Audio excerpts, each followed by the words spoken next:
He gave satisfying answers to all questions philosophers had been asking for years, like who am I?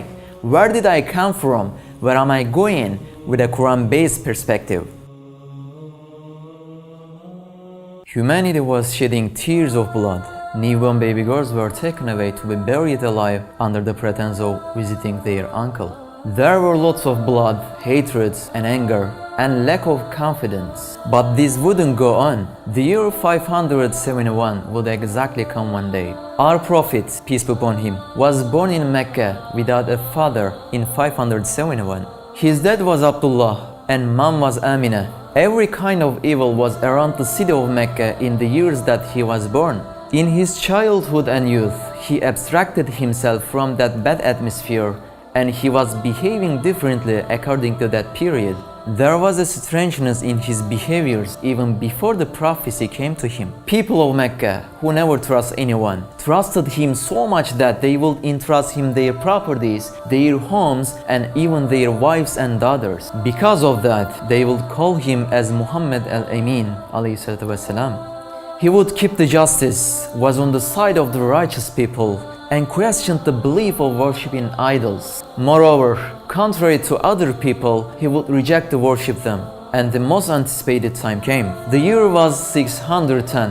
The first revelation came in the Hira mountain, and the order Iqra, read, which most of us unfortunately don't obey, and for that reason regressed instead of progressed. He had no literacy, but he received something which would shut all the literate ones up. This message made happy the ones around him, but it also made some notable ones angry.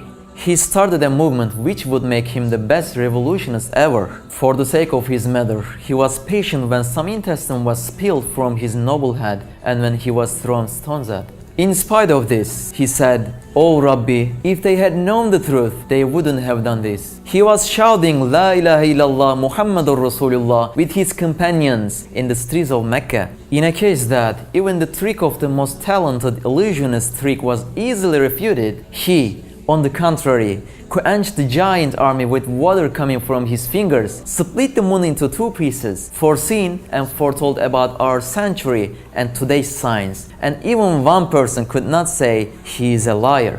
Even when they tried to call him a liar, they were disgraced like Musaylamatul Kazzab, who tried to imitate Surah Al-Qariyah by saying, "The elephant. What is that elephant? And how can you know what the elephant is?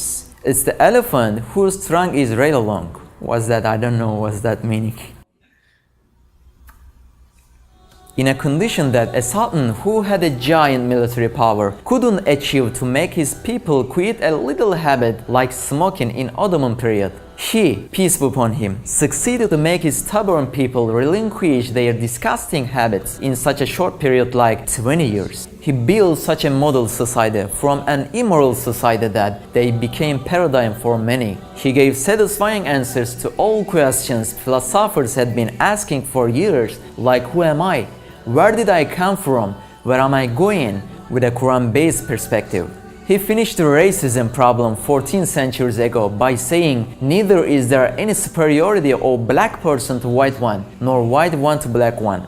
You know, today's Europe make it seem to be solved, but it is still one of the biggest issues of modern Western world. By saying this, he proved that Quran is universal. In such a period that many psychologists can't find a solution for suicide, psychological disorders, social depression, even though today's medicine's great progress. 14 centuries ago, he gave us good tidings that there is a place called hereafter where we will live forever with our moms, dads, and loved ones. If his prophethood's light leaves the universe will die shortly thereafter. Oh Rasulullah, what would we do without you? Peace be upon your light which keeps the universe alive.